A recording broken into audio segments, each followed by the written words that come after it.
Hello, welcome to Media Dialogues. I don't know about you, but I'm really feeling full on that party vibe that December brings.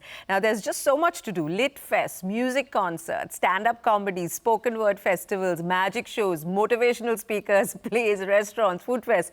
Whatever your interest, you're probably spoiled for choice. Now, don't forget, it's also the first normal year post the pandemic. For nearly 2 years, live physical entertainment was shut with a devastating impact on the business. But that seems to be in the past as people are going out with a vengeance. So what are the key trends that are emerging? How is ticketed entertainment doing? What are the growth prospects as we head into a new year? Those are just some of the questions I'm going to be putting to Shreyas Srinivasan of Paytm Insider, Roshan Abbas, founder of Kommune and Experience, and VG Jairam of Hyperlink Brand Solutions. Gentlemen, it's lovely to have you all here, and I'm going to start with the guys in the studio, Shreyas. So you're going to have to wait because you have the advantage of being in Goa, isn't it? Happy to wait. Okay. Roshan, flashback, September 2020. We were doing this conversation via Zoom, and we were talking about just how difficult it was for your business and the sector, right? What has 2022 been? Because we are, December, this is the highlight of the events and the live entertainment business, isn't it? So I think what that 2-year gap did was it put a pause on people's passion and needs, and I think it all just accumulated. So the day things opened up, it wasn't a trickle, it was a spate. We didn't have one show, we have multiple shows happening on the same day. Corporates who had put aside marketing budgets came back with a vengeance to spend. India has still been on a growth trajectory, unlike so many other global countries. And I think for that reason, there has been an appetite that is really needs to be whetted by, everyone's keen now to satiate that. What's also happened is that I think in the 2 years of the gap that we had, people became a lot more closer to their own passions. See, it gave every individual time to say, you had more me time. And in that me time, you discovered what you wanted to do, whether it was yoga, whether it was health, whether it was baking, right? I mean, remember Dalgona coffees and all the rest of it, So you had all of that. And also your relationship with the arts became a lot more because they became, loneliness is a big issue. So that became the rise of intimate music, as we call it, singer-songwriters happened because you didn't have big productions. You needed that nurturing, isn't it? You needed that nurturing, you needed that connect. And now that that connect has happened, look at what happens post that. Lucky Ali is performing in Goa in a small cafe. He walks on that and it resurrects the man's career. He did a 20-city tour, sold out. He was performing in Dubai, I remember, at the Expo. Multiple private shows were going on. Every concert finds its audience. And also, I think the other thing that has happened is over the last couple of years, we as promoters have also evolved to say, we don't just need to do Delhi, Bombay, Bangalore. Every small city has an appetite. Basically, you're saying, Roshan, that 2022, the live entertainment industry is back, and how? Oh, absolutely. Okay. Jairam, bears out. I saw you nod completely through his answer. So what are you seeing it? Because we just, for people in Mumbai, Arijit just performed and I heard lots about this, okay? I mean, I'm sorry, I couldn't make it, but I heard tons about it. What are you experiencing and where, I want you to sort of leap off from where he left off. No, I think just to take off from what Roshan was saying, I think, yes, definitely, the whole experiential and live entertainment industry has bounced back and how.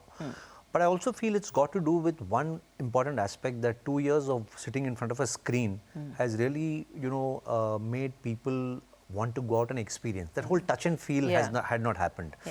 And another big trend that we caught on to is the fact that there is a huge resurgence in indie pride. We are seeing that the consumer, the millennials, the Gen Z, they are really absorbing and buying tickets for Indian acts, right? So you are seeing that trend which normally where, people would probably sell 500 or 1,000 tickets, you're suddenly seeing those level of artists sell 3,000 or 4,000 tickets. So that is also kind of playing culturally. And this is not just music, or are you talking specifically in music? Across, whether it's music, whether it's comedy. I'm saying there's a little bit of, the pride about, the regional music, there's pride about the local artists, and also the fact that if you look at an international trend, not too many international artists are coming yet Yeah. because they are still trying to make up for all the money that they lost in the COVID years, and they are busy trying to fulfill the demand in their own markets. So by the time they come down here, it's going to be probably, a year and a half more till the big acts, the regular supply comes in. Of course, you're going to still have Lollapalooza that's happening, or, Mahindra Blues that will happen, and you will have that trickle happening.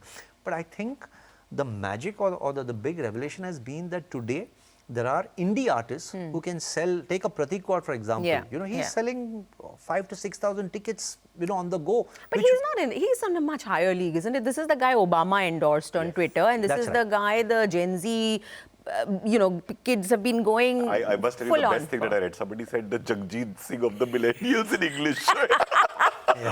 Every song is about love. I must confess, guys, that every conversation I have on Media Dialogue, somehow age comes into it, and then I feel, and sometimes I'm ageist, and sometimes I'm apologetic. So you know which way what the average age is for my guests. But the interesting thing is, I kind of justified by saying, but in this business, demographics are very key. So we can get away by talking about age. And so Pratik Kaur is a Jagjit Singh of his generation. Let me give you another very interesting data point that just happened in Thane, which is just, a sister city of Mumbai. And there was a music festival, I think Sparks promoted it. There were 8,000 tickets that got sold. So, and they were all Indian acts. Or for that matter, if I can proudly say that when we brought back Independence Rock, and rechristened as the Mahindra Independence Rock, we sold out 4,500 tickets a day. And these are all Indian acts, and these are high quality. And what is the key thing that one needs to also understand is that the Indian acts have really come of age in terms of the sound quality, in terms of production, in terms of what they're performing, what they're putting out. Shreyas, Paytm Insider, tell us what the past year has been. Share some of the highlights. I think in the live industry, what the pandemic showed us that we couldn't match this experience of touch and feel and camaraderie, which being at an event gives you. We couldn't match that digitally, right? And that's sort of like both the failure and success of a digital person like me. We tried, but we really couldn't make that digital experience real enough for people to connect and have that shared experience. I use that word a lot, shared experience at an event where you're standing with 10,000 people and it feels like you're all in this together.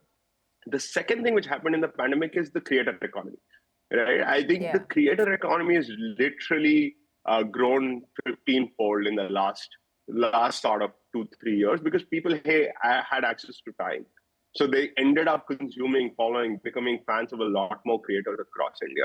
And we are seeing that trend sort of boil over into live entertainment today, where all of those creators, one of their ways to monetize is real life experiences, is events.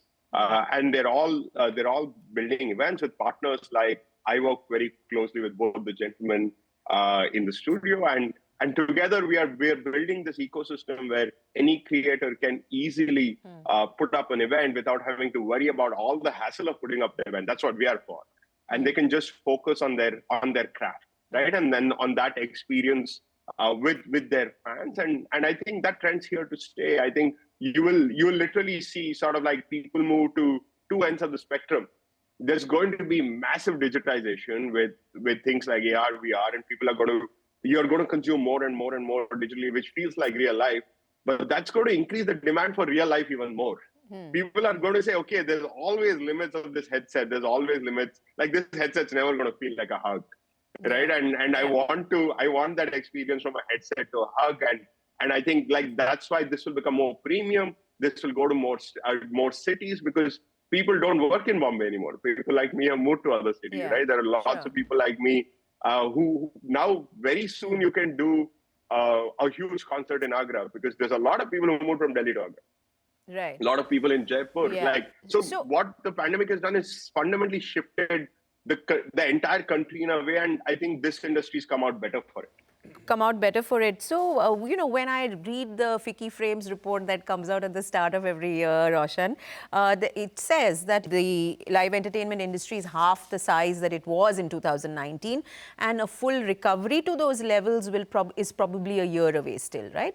What do you make of that? Because I heard a quote where I think they quoted you saying that it's a hockey stick recovery. Yeah. So give us a sense of the scale of this business today. So see, they were roughly at one point in time, they were saying it's roughly going to be about 10,000 crores. But now when it has reduced, and at one point it was as low as 3,000 crores, and it's very understandable because if nothing is happening live, what you're doing is equivalent to broadcast. And and Zoom doesn't make for an event. What has happened is that very often these reports, there's that famous quote, right? There are lies, damn lies, and statistics. So these statistics end up coming from 30 or 40 event people who you've spoken to. We have for the longest time said that there is a real need to relook at just our industry, because yes, there is organized entertainment, but apart from that, and this figure is for organized entertainment. What they have put out and what you're saying is small. But if you first just look at just the sector of organized entertainment, which has concerts, corporate, etc., which takes place, that by itself, I think, is a 3x growth minimum is what is predicted to happen from the base. But at a very recent convention, at the EMA convention, which I was the president of, a couple of months ago, a consultant from a very well-known, from EY, in fact, turned and said, you can add a 0 to any number as long as you really just go into this business. And it's true. So that 3,000 could be 30,000, right? I mean, that 5,000 can be 50,000 if you really just track what's happening. So you're in December 2022, are you back to 2019 levels for the size of this industry? I would say, in fact, beyond. Yeah, I think we are seeing a massive growth. There is no doubt about it. So yes, are we back to 2019? Yes, I would say almost 95%. I would still feel that there is that 5% that can happen, but the reality is also that nobody just has any time. We are refusing work. And it's sad that we're having to do that, because it's just that the industry also, is kind of consolidating itself, because post-pandemic, there have been a lot of agencies that have either, shut down, moved out, gone away from that business. So there's a recorrection of a recalibration of that also happening. But I think I would just definitely put my money on the fact that's why we started Hyperlink, right? So I'm just saying that, and I think the event industry is a pretty resilient bunch of people, and honestly, no support from the government. Every other industry is getting support, but we are the ones that fend for ourselves and No, but even the multiplex guys didn't get support, and they've really taken a very, very hard knock, as hard as you guys have taken, isn't it? At least and movies have still not taken off as of December 2022. So see, the issue was barring a handful of they were able to lobby for two things during the pandemic. They were able to lobby for shoots to continue. Right. And for us, even that was not allowed. And we used to keep saying that we are in the business of making people gather safely, properly. So in fact, I remember at the second wave, we actually, as the event industry, got involved in saving lives. Right. Now, putting all that aside, one thing which we all were talking earlier is this thing of saying, because we've been so close to this thing of I may die, everybody wants to live their best life. And in living their best life, in the business that we are, which is of hugs and happiness, right, of shared experiences, as Shreyas so rightly said, everybody is voting with their wallet. In fact, our strongest focus is on culture marketing and creating cultural movements. That's where the story is, and that's why today I think brands and consumers are really coming together. The convergence is happening, and people are really looking forward for that. So it's no more about just, sponsoring a particular platform or, just doing a show, but it's about how do we build real bridges with culture, local culture, global culture, and make it an intrinsic part of the entertainment mix for people to consume. That's becoming a very, very important talking point. And I think it's no more a tick mark. Brands are understanding the value of that, and so are consumers. Shreyas, consumers is the cue to come back to you. Give us a sense of the appetite for ticket pricing, because these gentlemen earlier were explaining to me how in India, ticketing revenues are much smaller than advertising revenues or advertising support for these big, large events. So give us a sense of the consumer appetite in terms of money and what they're willing to pay for these experiences, now that we've established the fact that they want them. Yeah. So I think it's changed. I think Jairam and me, we just did the Rijit concert in Bombay, and we'd be parry that the ticketing income from the concert more than supported the event much more than sponsorship would, and that's the right trend. So what it is, two things have happened. Ticket prices have gone up, and ticket prices have gone up because by 30-35%. Okay. It's gone up significantly, but it's gone up because there is so much demand, and two, I think we've gotten better to give users the great experience. So people who have experienced it before don't mind coming again, because it's sort of like the highlight of their quarter, right? It's the highlight of 3 months. Sure. Going to this massive event. So ticket prices have definitely gone up. Then there is a spread of people who I think are new to the event industry, and this I think is the most healthy, interesting trend. There are a lot of events which are in the range of a movie ticket, which is around 300 to 500 rupees.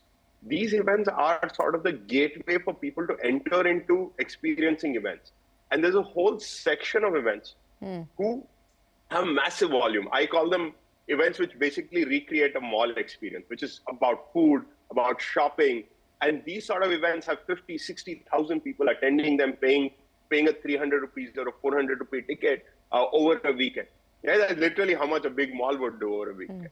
And I think we have these two large spectrum of events, both doing really, really well. You have the really high premium, sort of really famous artists, and those prices have gone up, but the capacity is sort of the same. And hence, income there has gone up. And then there is really large scale events which are about food and shopping and experiences like that, where we are bringing in a whole new generation of people who have never gone to an event before, for whom going to an event was not a mental model for a weekend. I'm curious, does dynamic pricing and those kind of elements and mechanisms come into play in India yet, or are we far away? We are.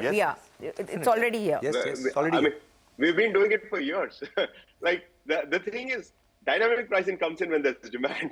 For a long time, when we didn't have demand, having dynamic pricing really helped no one, right? But it's there now because the demand is there in this manner. Yeah. So we've been deploying dynamic pricing in IPL since 2016, 17, right? And almost all our machine learning models give anywhere between 20 to 35% lift on total revenue because of dynamic pricing. No, and also, to supplement that, young people are spending more than 35% of what they earn on experiences. Remember, and Jairam said this so well, that earlier people wanted to save money to buy a house, buy a car, etc. They're not doing any of that. Absolutely. They only want to create memories and have those moments. And in doing that, it's very much about the moment. It's very much about now. Just a simple data point that on November 26th, in a small suburb in Bombay, BKC, one street apart, one you have Arijit Singh doing 8 or 9,000 tickets, and the other is DJ Snake doing another 8 or 9,000 tickets. You're talking about almost 20,000 people in just one area, and you could, if I were to just throw a number, I'm sure that cumulatively it's crossed over $2 million of tickets, just tickets, so that's where this demand is gone. People are buying experience. I think they always bought it, but now they're ready to pay top dollar for it. To add to what Shreyas said, the creator economy having expanded, creators have created culture, and there are culture points that didn't exist. And created their own audiences. Exactly. So as I was saying, creator, culture, community. And brands are either coming in the reverse and saying, I want to own X community, therefore what can I do? So they will have managed IPs, which Jairam and Hyperlink are so wonderful at. Or they will come to us saying, oh, you get this particular audience, which I want to dip into. And then we come and advertise. And we come and advertise. But even content, see, because we are event creators, we are able to smartly integrate brands into these events. Sure. We are able to generate content that lives a digital life later. That is equally an important thing. I keep saying, championing this to brands, saying, build your communities, nurture them through the year, because that's the only way. So are brands getting it? They are. They are. Spotify built a great podcasting community. Netflix is working on another, a viewers community in that sense. All Alco-Bev brands have no other option but to do it. By default. By default. But I think brands today are understanding culture, and I think they also understand that it needs to be a more long-term, immersive kind of play rather than very tactical, I'm a sponsor and get out of the story. And 70% of your revenues are coming from brands, isn't it? From that's also a slight correction, I would say, that while if you're looking at certain niche IPs or niche pockets, then that would be true, I would say 60-40. But otherwise, pretty much, I would say that the ticket price or the ticket buying takes care of pretty much 60% or 70% of your And that's a big cost. change. That's a huge change. That's a big change. And like Shreya said, said, the ticket buying audience and the premium for those tickets is increasing in a big way. Right. And we are seeing that. Shreyas, the illustrations we're using, and at least for me, the lens is pretty much Mumbai, Delhi, Bangalore. But you said you could have things in Agra because a lot of people have moved out. Give me a sense of the pan-India appetite and also any trends that you can see beyond the big metros. Yeah. So we this year have already done at least a single event in about 168 cities across India. Wow. Right. When I took that export, there are a lot of cities that I didn't know where they were. I literally had to go to Google Maps and say, where is this city? And what is fascinating is there are cities like Raipur, Ranchi, which are pretty big cities. I mean, they have a few million people. They have started doing events which are doing 30, 40 lakh rupees in tickets. And that's unheard of. Like till a few years ago, like a 40 lakh doing anything outside of Bombay, Delhi, Bangalore was really, really difficult, maybe Pune. So we are seeing the same pattern the same human basic pattern which we said, that people want to go out and experience, have a shared moment. That's happening in every city, and there's a premium to that experience in every city. Okay, I'm going to have to close this show. So, Roshan, closing thoughts, anything else to unlock value here? Or are you, this is organic and it's, the engine is with you guys? I think, see, one important thing is that there has been certain amount of growth in infrastructure as well. But what we must be careful of is that India is a concert and live event market from November to March. After that, suddenly we are restricted because of the lack of big venues. Genuinely, if there's anybody watching, and I think we would both say that, give us those venues, because the appetite is there through the year. But people don't want to go to the punishment that a concert used to be 20 years ago. Right? So if you want a great experience, just give us those properties. They exist. If stadiums can be converted, if large auditoriums can be converted, we can create those experiences through the gaming year. Tournaments and all are big, they are happening. They are happening. Gaming is happening. Gaming is happening, but there are very few companies that are promoting large format gaming because it requires a lot of infrastructure setup, right? And there are only maybe, while there might be gamers everywhere, to get that kind of infrastructure together is a large cost. So I've seen that being a bit of a problem. Okay. I just say this much that, I think the trajectory is fantastic, and I think cultural movements is here to stay. And at least we are looking at, trends from what is available from within India rather than looking outside, and seeing that how we can source all of that and repackage it and bring it to to urban audiences and the way they are consuming it. So in a sense, super producing those experiences, which I think are fantastic, whether it's talent, whether it's artists. And again, it's not only music or theatre, it's also food and beverages. Huge opportunity there. Already there are some fantastic things happening. In fact, Insider just finished the India Cocktail Week, or there is Grub Fest, and all of these things is indication to the fact that there are people willing to spend and buy experiences. And more people coming. You mentioned Zomaland, that Zomato's, isn't it? So more people getting into this business is good for the market at this point of time. I think it's just opening up. At the heart of all of this is the experience. And the consumer, and as long as we have that experience which is perfect, and you give them a variety to choose from, I think people are here to spend, because this generation, the Gen Z and millennials, are really not interested in saving and buying a car and buying and the kind of slowing down in the economy that we have been reporting, the kind of inflation figures that we have seen and continue to see, even though that's cooled off a bit. How does this impact consumption in your business? I think we are in that unique position that people want that live entertainment. They want that touch and feel. They want those hugs and kisses to happen, because I can always catch the movie on Amazon Prime or on Netflix. So that is going to be, so we are going to run that journey. For a while I to think come. nothing can replace that experience, that emotional piece. To that point I would make is, while they are willing to spend, they are discerning. They will wait. They will wait for every hack in the world to get more value for money. I opened my ticket pricing at a little higher than before with this estimation. I didn't get a response from that audience. I had loyalists who came in. The minute I reduced my price, and I did a couple for Spoken Fest. Spoken Fest, sorry. Right? And for Spoken Fest, because it's a niche festival, we get about 11,000 people or whatever, 12,000 people. But I saw that inertia.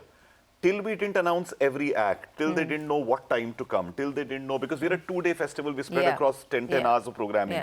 They want to know everything before they make that choice. And that is very, very important. So earlier, gone are the days of just putting up a poster and saying, phada poster nikla hero types. Yeah, so you have a consumer who's willing to pay but wants great value for money. Absolutely. And international standards, right? Because now you're exposed to the best. Absolutely. Shreyas, I'm going to give you the final word. What's the one thought you want to leave us with as we head into 2023? I think as an industry, we should focus on building repeatable patterns. I think that always helps consumers. So I fully endorse what Roshan said about the infrastructure. If we have venues where events happen frequently, I think we will have better fill rates on those venues because consumers are used to going there. That habit is a very useful thing for consumers. Second, I think on the consumption side, I think there's a lot of innovation on financial instruments. Obviously, I also run product for Paytm. So if you look at what's happening on the consumption side, ability to give people easy EMIs, buy now, pay later on tickets, ability for them to finance some of this entertainment consumption easily, I think that's also a big driver in terms of adopting. They don't have to wait for first of the month to buy a ticket. That used to happen a lot. People used to buy for the first of the month. So I think those two things it will again be like a force multiplier. Super hopeful. I think we're doing well.